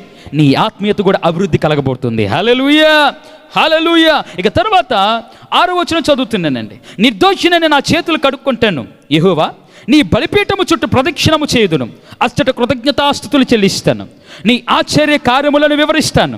యెహోవా నీ నివాస మందిరమును నీ తేజో మహిమ నిలుచు స్థలమును నేను ప్రేమించుచున్నాను. పావులతో నా ప్రాణము చేర్చకము, నరహంతకులతో నా జీవమును చేర్చకము. వారి చేతులు దుష్కార్యములు కలవు, వారి కుడి చెయ్యి లంచములతో నిండి ఉన్నది. ఏమండి, ఇవన్నీ చెప్పుకుంటా పోతే ప్రతి మాట ప్రతి జీవితానికి సరిపోయేదే. అందుకే అంటాడు కదా 3వ వచనంలో, నీ కృప నా కన్నుల ఎదుట ఉంచుకొని ఉన్నాను, నీ సత్యమును అనుసరించి నడుచుకుంటున్నా. దేవుని కృప కన్నుల ఎదుట ఉంచుకున్నాడంటండి. చాలా విచిత్రంగా ఉంది కదా. ఎందుకంటే నోవాహు దేవుని కన్నుల ఎదుట కృప పొందినవాడాయన, కానీ దావీదు దేవుని కృపనే తన కన్నుల ఎదుట ఉంచుకున్నాడు. అబ్బబ్బబ్బా, ఎంత అద్భుతమైన ఆత్మీయత అండి దావీదిది. నోవాహేమో దేవుని కన్నుల ఎదుట కృప పొందినవాడైతే దావీదు మాత్రం ఆ దేవుని కృపనే తన కన్నుల ఎదుట ఉంచుకున్నాడంట. ఎంత భక్తిపరుడు, ఎంత ఆత్మీయుడండి ఈ దావీదు. ఈరోజు మన కన్నుల ఎదుట దేవుని కృప కనబడుతుందా? కృప అనగా యోగ్యత అని అర్థం, కృప అనగా అర్హత అని అర్థం. అర్హత లేనివాడు అర్హత పొందుకోవటమే కృప అండి. గొర్రెలు కాసుకునేవాడు రాజుగా మార్చబడ్డాడే, దాన్ని దేవుని కృప అని అంటారు. సాధారణమైన ఒక బాలుడు సింహముతో పోరాడి సింహం మీద గెలిచాడు కదా, దాన్ని దేవుని కృప అని అంటారు. ఎలుగుబంటితో పోరాడి ఎలుగుబంటిని చంపేశాడే, దాన్ని దేవుని కృప అని అంటారు. అంత బలం యుద్ధంలో లేదు, కానీ అంత బలం కలిగిన యోగ్యునిగా దేవుడు మార్చాడు. అది దేవుని కృప. ఇతని కన్నుల ఎదుట దేవుణ్ణి కృప ఉంచుకున్నాడండి. కృప అంటే అన్ని లాభాలు జరుగుతాయి అని అనుకోకండి. కృప అంటే కొన్నిసార్లు బాధ కూడా కలుగుతుంది. నష్టం జరగదు, కానీ బాధ కలుగుతుంది. ఎలాగనంటే, మరియ గారి దగ్గరికి దేవదూత వచ్చి, మరియా, నీవు దేవుని కృపను పొందుకున్న దానివి, నీ గర్భమున పరిశుద్ధాత్మ యొక్క శక్తి వలన ఒక కుమారునికి జన్మనివ్వబోతున్న, అతను ఎవరో కాదు, లోకరక్షకుడైన ఇమ్మానుయేలు, యేసు ప్రభువారని చెప్పింది. ఇప్పుడు దేవుని కృపను పొందుకున్న ఈ మరియ యొక్క పరిస్థితి ఎలా అయిపోయిందండి? బాధపడుతుంది. ఎలాగా? ఎవరితోనైతే పెండ్లి జరగాలో ఆ యోసేపు విడిచిపెట్టేస్తున్నాడు. సరే, మరలా దేవదూత చెప్పింది కాబట్టి వచ్చి మరియ గారికి సపోర్ట్గా నిలిచాడు. బాగుంది.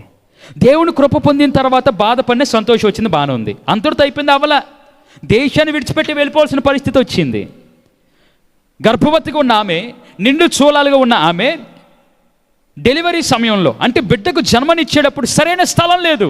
కృప పొందితే, పరిశుద్ధాత్మ వలన గర్భాన్ని ధరిస్తే, లోకరక్షకుడైన యేసు ప్రభువారు తమ పరమును విడిచిపెట్టి, మహిమను విడిచిపెట్టి లోకానికి వస్తే, అంత కృపతో ఏమని నింపితే స్థలము కూడా లేదా?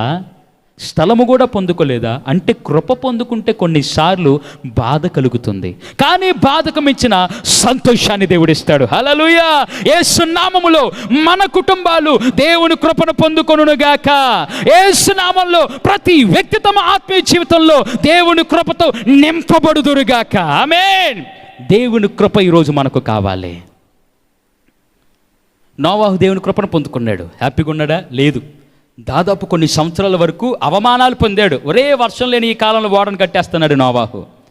ఏదో దేవుడు అంటున్నాడు, ఏదో ఉగ్రత అంటున్నాడు, జలప్రలయం అంటున్నాడు. అరే ఏంట్రా ఇలా ఉన్నాడు ముసలాడు అని చెప్పి అవమానాలు ఎదుర్కొన్నాడు. కృప పొందితే అవమానాలు వస్తాయి ఒక్కొక్కసారి, కానీ అవమానాలకు మించిన ప్రాణరక్షణ కలుగుతుంది ఓడలో. హల్లెలూయా! దేవుని కృపకు ఉన్న ప్రత్యేకత అది. నా ప్రియమైన సహోదరి సహోదరులారా, మీరు ప్రతిరోజు ప్రార్థనలో, దేవా నీ కృపతో నన్ను నింపండి అని మీరు ప్రార్థన చేస్తున్నారా? 150 కీర్తనలో మోషే చేసిన ఏకైక ప్రార్థన, అంటే మోషే చేసిన పేరు మీద ఉన్న, ఏమంటే మోషే పేరు మీద ఉన్న ఏకైక ప్రార్థన 90వ కీర్తన. ఆ 90వ కీర్తన 13 వచ్చిన మీరు గమనించండి, ఏమని ఉంటుంది?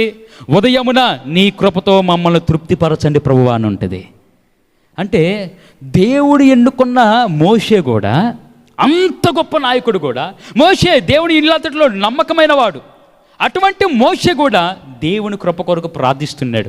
నా ప్రియమైన సంఘమా, ఆత్మీయ అభివృద్ధి కొరకు మనము దేవుని కొరకు ప్రత్యేకపరచుకోవాలి. పరిశుద్ధంగా లోకము నుండి మనల్ని మనం ప్రత్యేకించుకోవాలి. అలా ప్రత్యేకించుకొని దేవుని కృప కొరకే ప్రార్థించాలి. హల్లెలూయా! ఆ కృపతో దేవుడు నింపునుగాక. ఆమేన్. సో ఇక్కడ ఏమంటున్నాడంటే, నీ బలిపీఠం చుట్టూ ప్రదక్షిణలు చేస్తున్నాను, అచ్చట కృతజ్ఞతాస్తుతులు నేను చెల్లిస్తాను అని అంటున్నాడు. బలిపీఠం చుట్టూ ప్రదక్షిణలు ఏంటి? విచిత్రం కాకపోతేను ఇదేదో కొంచెం తేడాగా ఉందేంటి అంటే, గుడి చుట్టూ ప్రదక్షిణలు చేయకూడదని అంటారు కదా. 100 ప్రదక్షిణలు, 106 ప్రదక్షిణలు, 111 ఇలా ప్రదక్షిణలు చేయకూడదు కదా. మరి దావీదేంటి ప్రదక్షిణ చేస్తానని అంటున్నాడు? దానికి అర్థం ఏంటి? అది కూడా చెప్తానండి.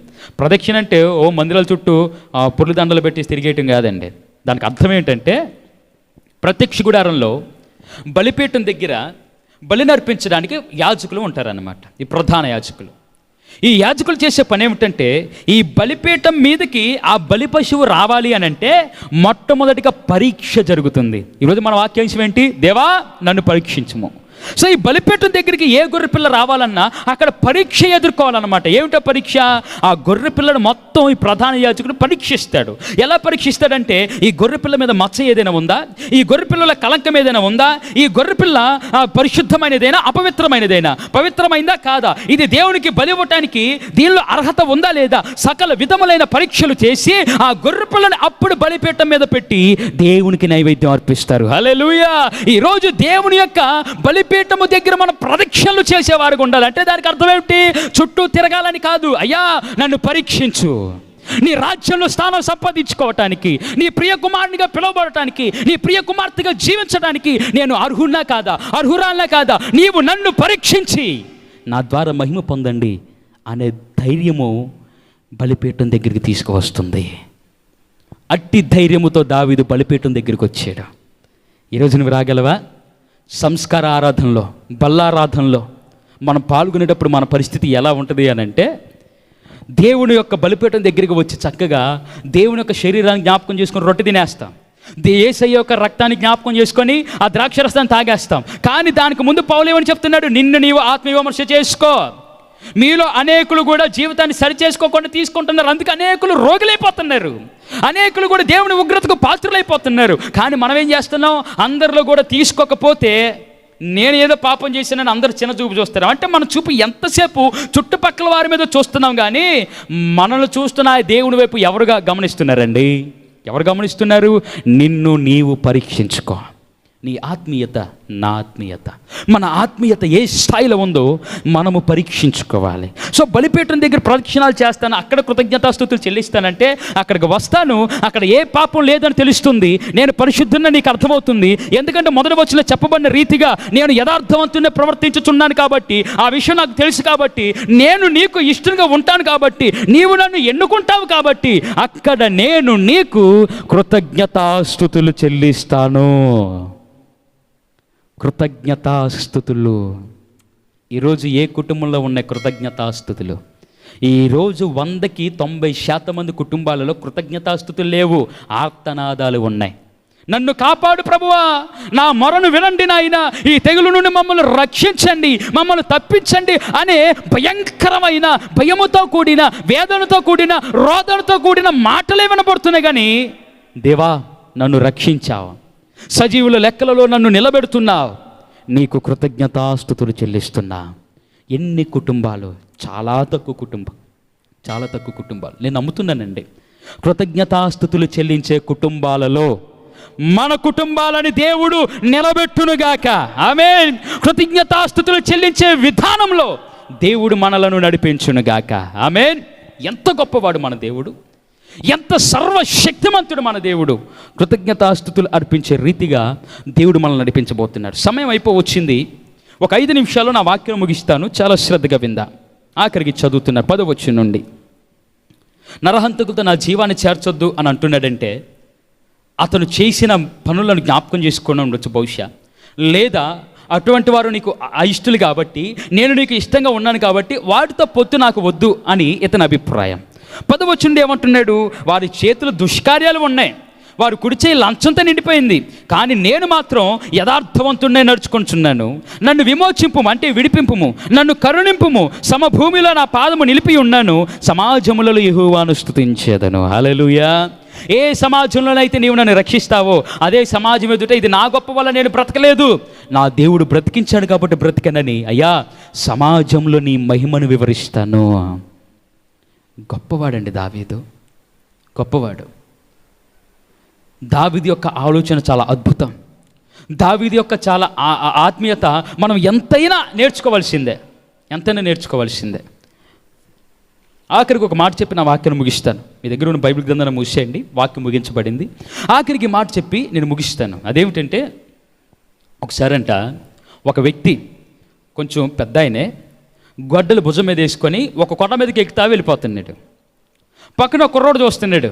పెద్ద అయినా ఏంటి గొడ్డలు పట్టుకొని ఎంత ఎండవేళ పైకి వెళ్ళిపోతున్నావేంటి అని అంటే, ఏం లేదు బాబు, ఇంటిలో కట్టెలు అయిపోయినాయి, గ్యాస్ బండ తెచ్చుకొని వండుకునే అంత స్తోమత మాకు లేదు, ఎప్పుడు కూడా ఇలాగే వచ్చి కట్టెలు తీసుకువెళ్ళి నేను వండుకుంటూ ఉంటాను, అయితే ఈరోజు మాత్రం కట్టెలు ఉన్నాయి కానీ ఇల్లు సరిగ్గా లేదయ్యా, వర్షాకాలం వచ్చింది కదా, ఇల్లు కూలిపోయింది, అందుకే మా ఇంటికి స్తంభాలుగా నిలబెట్టడానికి, ఒక మూల స్తంభంగా ఉండటానికి కొండపైకి వెళ్ళి ఆ చెట్టు నరికి దాన్ని తీసుకువెళ్ళటానికి వచ్చానయ్యా అని అన్నాడంట.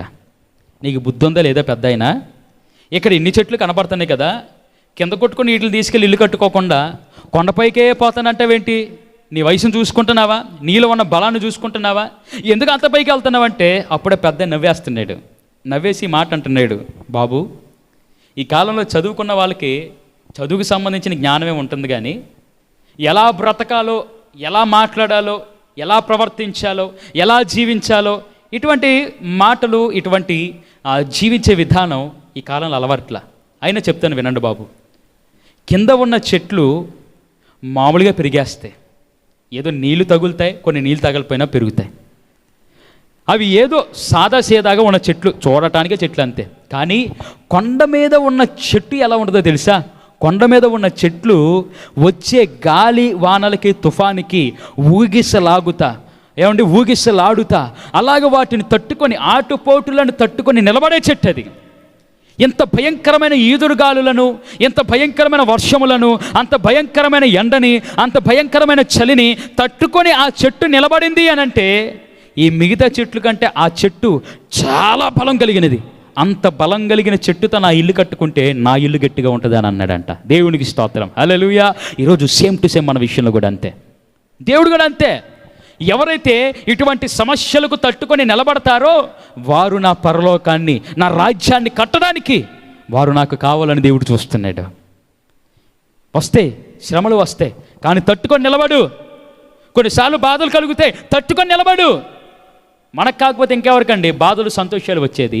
సుఖ దుఃఖాల మధ్య సాగే ప్రయాణమే జీవితం అంట. చెప్పడానికి బాగానే ఉంటాయి కానీ మనం చేయాలి కదా. వాటి యొక్క ప్రవర్తనలో వాటి యొక్క అన్వయం కలిగిన జీవితాన్ని మనం అనుభవించాలి కదండి. కాబట్టి నా ప్రియమైన సంఘమా, ఈ ఆత్మీయ అభివృద్ధి కొరకు ఏర్పాటు చేయబడిన ఈ ప్రార్థనలు మన ఆత్మీయతలు దిగజారకుండా ఉండటానికి మాత్రమే కాదు, ఆత్మీయత క్షేమస్థితిలో ఉండటానికి కూడా. ఈ వాక్యాల ద్వారా మనము బలపరచబడి ధైర్యపరచడానికి కూడా. కాబట్టి నా దేవుడు మనకు ఉన్నాడు, మనం సేవిస్తున్న దేవుడు మనకు తోడుగా ఉన్నాడు. ఏ నష్టము మనకు రాదు, ఏ తెగులు మన గుడారానికి సమీపించడు. ఏ యొక్క భయంకరమైన పరిస్థితులు దేవుని యొక్క రక్తము చేత కడగబడిన ఇండ్లు ఉన్నంత వరకు కూడా ఆ ఇంట్లోనికి మరణదూతకు ప్రవేశం లేదు, మరణదూతకు ఎటువంటి స్థానము లేదు. యేసు రక్తము రోజు కూడా సిలువ వేసుకొని పడుకో. ఇంటి చుట్టూ కూడా నీకు అవకాశం ఉంటే యేసు రక్తాన్ని జస్ట్ అలా చిమ్మిన పడుకో. ఏ తెగులు యేసు నామములో రాకుండా దేవుడు కాపాడునుగాక, ఆమేన్. ఏ యొక్క దుష్టుడికి అవకాశం లేకుండా దేవుడు తోడుగా ఉండి నడిపించునుగాక. నీ మార్గమంతట్లో దేవుడు తన దూతలకు ఆజ్ఞాపించునుగాక. సమృద్ధికరమైన ఆయుష్ని దేవుడు నీకు కలిగించునుగాక. నీ పిల్లలను చూసే ధన్యతతో దేవుడు నడిపించునుగాక. ఇట్టివారు యేసు నామములో ఆశీర్వాదకరంగా, ఇతరులకు మాదిరికరంగా, దేవుడికి మహిమకరంగా, అనేకులకు ఆదర్శవంతంగా నిలబడి దేవుడికి మహిమ పొందునుగాక, ఆమేన్. తల్ల వంచని ప్రార్థన చేసుకుందాం. దేవా నన్ను పరీక్షించుము. ఈ మాట ఈరోజు మనం చెప్పగలగాలి. ఒక్కసారి నీలో ఉన్న లోపాలను జ్ఞాపకం చేసుకో. దేవా నన్ను పరీక్షించమని నువ్వు ధైర్యంగా చెప్పలేకపోతున్నావు అనుకో, నీలో ఏదో లోపం ఉన్నట్టు. కాబట్టి ఇప్పుడు నువ్వు కళ్ళు ప్రార్థనలోకి ఉంచాలి. మీరు ఉండగలిగితే మోకాల్లో ఉండండి, ఉండగలిగితే మోకాళ్ళ మీద ప్రార్థన చేయండి, లేదంటే లేచి నిలబడి ప్రార్థన చేయండి. ఇదే అనుకూలమైన సమయం. ఖచ్చితంగా దేవుణ్ణి అడుగుదా, దేవా నన్ను పరీక్షించు అనే మాట మాట్లాడటానికి భయం వేస్తుంటే నీలో ఏదో లోపం ఉందని ఆ లోపాన్ని దేవుని ఎదుట ఒప్పుకో. నిజమేనయ్యా, నేను పలానా సమయంలో బూతు మాటలు మాట్లాడాను, నేను పలానా సమయంలో అశ్లీల చిత్రాలను చూశాను, నేను పలానా సమయంలో మీకు వ్యతిరేకమైన పనులు చేశానయ్యా, నేను పలానా సమయంలో దేవా మీరు చేయవద్దన్న ఆజ్ఞకు దేవనైనా నేను లోబడలేదు నాయనా, మీరు ఏదైతే చేయమన్నారో దాన్ని చేయలేదు ప్రభు, నన్ను క్షమించండి, పశ్చాత్తాపడుతున్నాను, మీరు సహాయం చేయండి నాయన అంటూ దేవుని దగ్గర మనం అందరం కూడా అడుగుదాం. దేవుని దగ్గర గోచాడుదాం. ప్రార్థన చేస్తున్నాను. మహాగణుడైన దేవా, పరిశుద్ధుల మీకు స్తోత్రాలు నాయన. మీరు ఇచ్చిన శ్రేష్టమైన వర్తమాన నిమిత్తమే మీకు మహిమ చెల్లిస్తున్నాను. దేవా మమ్మల్ని పరిశోధించండి, మమ్మల్ని పరీక్షించండి. మేము యథార్థంగా జీవించలేని క్షణాలు ఉండవచ్చు. పశ్చాత్తాపడుతున్నా, చుట్టుపక్కల మీ యొక్క రాకడ సూచనలు కళ్ళ ముందు చూస్తున్నా దేవా మేము పశ్చాత్తాపడలేదేమో. ఈరోజు మీరు మాట్లాడారు. ఈరోజు మీరు దావీదు యొక్క జీవిత చరిత్రలో నుండి అతను రాసిన కీర్తనల ద్వారా మీరు మాతో మాట్లాడారు నాయన. మమ్మల్ని మేము పరీక్షించుకుంటున్నాం. మేము యథార్థవంతులుగా ఉండాలని ఆశపడుతున్నాం. మీ ప్రియ బిడ్డలుగా ఉండటానికి మేము దేవుని ప్రయత్నం చేస్తూ ఉండగా ప్రతి ఒక్క బిడ్డను మీరు దర్శించండి దేవా. మీరు పరీక్షించి దేవా ఏ ముడతేను కలక్కమైన మచ్చయను లేని వారిగా మీరు మార్చి మీ పరలోక వారసులుగా నిలబెట్టి మీరు మహిమ పొందమని కోరుతూ ఈ ప్రార్థనలు ఏకీభవిస్తున్న వారిని, ఈ మాటలు వింటున్న వారిని మీరు దర్శించి ఆశీర్వదించి మీరు మాత్రమే మహిమ పొందమని కోరుతూ ఏ తెగులు గుడారాలకు సమీపించకుండా దీవించి శ్రేష్టమైన ఆత్మీయ అభివృద్ధిని కలిగి శ్రేష్టమైన ఆత్మీయ క్షేమాన్ని మేము కలిగి మీకు మహిమ తెచ్చి వారికి నిలవబెట్టమని యేసు నామములో అడిగి వేడుకొనుచు ప్రార్థించి పొందుకొని ఉన్నాము మా ప్రియ సర్వశక్తి కలిగిన పరలోకమందున్న తండ్రి, ఆమేన్. యెహోవా దేవుని యొక్క ప్రేమ, యేసు ప్రభువు యొక్క కృప, పరిశుద్ధాత్మ దేవుని యొక్క సహవాసము మా అందరికి ఎల్లకాలం తోడే ఉండి నడిపించునుగాక, ఆమేన్. ప్రార్థించి మీ అందరి ప్రభుపేట ప్రత్యేకమైన వందనాలండి. ఈరోజు దేవుడు మనలతో మాట్లాడిన విధానాన్ని బట్టి దేవునికి స్తోత్రాలు చెల్లిద్దాం. హల్లెలూయా, హల్లెలూయా. ఈ 2 రోజులు కూడా దేవుడు విజయకరంగా ఈ క్షేమాభివృద్ధికి సంబంధించిన ఆత్మీయ క్షేమాభివృద్ధికి సంబంధించిన 12 రోజుల ప్రత్యేకమైన ఆరాధనలో ఈ 2 రోజుల ద్వారా దేవుడు మహిమ పొందాడు. రేపటి రోజున గురించి కూడా మీరు సిద్ధ మనసు కలిగి మీరు సిద్ధపడి ప్రార్థనలో ఈ ఆన్లైన్ ఆరాధనలో ఏకీభవించండి. దేవుడు ఈ యొక్క ప్రార్థనలకు ప్రతిఫలాన్ని మనకు కలిగించునుగాక. ఆమేన్. మీ అందరికీ కూడా ప్రభు పేరిట ప్రత్యేకమైన వందనాలు. దేవుడు మిమ్మల్ని సమృద్ధిగా దీవించునుగాక.